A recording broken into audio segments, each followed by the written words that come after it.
Капитал Улуттук банк менен биргеликте даярдаган Финсабат рубрикасынын алкагында үй бүлөлүк бюджет жөнүндөгү материалдардын сериясы менен тааныштыруусун улантат. Бүгүн үй бүлөлүк бюджетти эмнеден баштап, аны кантип жүргүзүү керектиги жөнүндө айрым кеңештерди беребиз. Финансисттер акчага карата мамиле боюнча адамдарды 3 топко бөлүшөт. Биринчи категорияга чыгашасы киришесинен аз болгон адамдар кирет. Алар акчага сарамжалдуулук кылып, топтолгон акчасын көбөйтүп, айдан айга, жылдан жылга байый беришет. Экинчи категория бул кирешеси менен чыгашасы бирдей деңгээлдеги адамдар.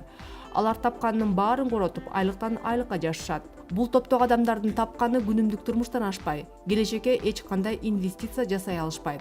Үчүнчү категорияны финансисттер феноменалдуу категория дешет.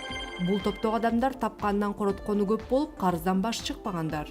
Бул бюджетти биз жүргүзүү эмнеге керек?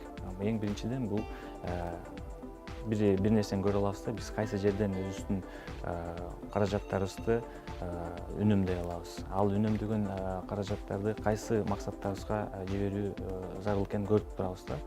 Ошондуктан эң биринчи биз максатыбызды алдыга коюп туруп, кайсы жерден биз акча каражат үнөмдөй алат экенибизди көрүп туруп, бюджеттин негизинде ошо менен иштеш керекпиз.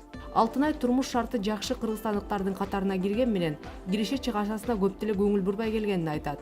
Мындан 2 жыл мурун гана үй бүлөлүк бюджетти жүргүзүгөт. Постоянно анализируя наши расходы, наши потребности по поводу потребительства, я пришла, что на самом деле человеку огромное жилье не нужно. Ему не нужны огромные особняки. Чыгашаларды эсептеп жатып, адамга заңгыраган үйдүн кереги жок экенин жакшы түшүндүм. Хан сарайларды салуу бул адамдын жөн гана амбициясы экен. Чоң кооз үйгө ээ болуу бул кадыр барктуу деген ой калыптанып калган. Адам болгон акчасына чоң үй салып карызга батат.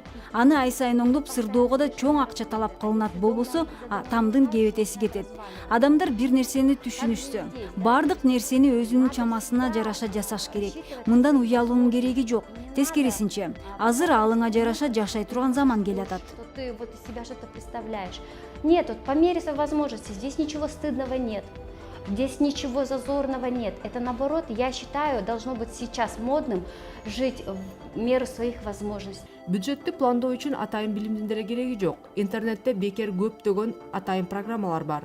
Алар сиз үчүн анализ кылууга даяр жана ал аркылуу өзүңүздүн каражаттарыңызды көзөмөлдөп турсаңыз болот. Эгерде сиз кагаз бетине жазганды жактырсаңыз, анда жөнөкөй эле дептер сизге жетиштүү болот. Ал жерге сиз үй бүлөңүздүн чыгаша жана кирешелерин жазышыңыз керек. А эгер үй бүлөлүк бюджетти кантип башкарыш керек деген суроо пайда болсо, анда төмөнкү маалымат сизге кызыктуу болушу мүмкүн. Үй бүлөлүк бюджеттин башкаруунун эң кеңири жайылган ыкмалардын бири бул 4 конверт эрежеси ыкмасы. Биринчи конверт же чыгашалардын биринчи беренесине келечекке болгон салымдар жайгашмакчы. Эң оптималдуу вариант бул үй бүлөнүн бюджетине кирүүчү ар бир кирешелерден 10% бөлүп коюу керек. Аларды чыдабай кетип коротуп салуунун алдын алуу үчүн банкка салып койгон туура болот. Экинчи конверт же чыгашалардын экинчи беренесине коммуналдык чыгашаларды жайгаштырабыз. Үчүнчү конверт эң чоң чыгашалар жайгаша тургандыктан эң чоң конверт болмокчу. Бул күнүмдүк жашоого сөзсүз керектөлүүчү чыгашалар болот. Мисалы тамак аш, транспорт, билим берүү чыгашалары. Эгерде кредит төлөө милдеттеме бар болсо, анда аны 4-үнчү конвертке салабыз. Эгерде айтылган конверттерден каражат артып калса, аларды каалаган чыгашаларга колдоно аласыңар. Бирок эгерде каражаттар коротулбаса, анда ал каражаттарды биринчи конвертке салып же башкача айтканда келечекке инвестиция кылуу туура болот. Баары бүткөн соң жаңы айды пландаштыруу абзел. Бардык эле ишти баштоодо анын максаты өтө маанилүү. Эгерде сиз чыгаша жана кирешеңизди эмне үчүн санап жатканыңызды билбесеңиз, анда бул пайдалуу адатты бат эле унутуп каласыз.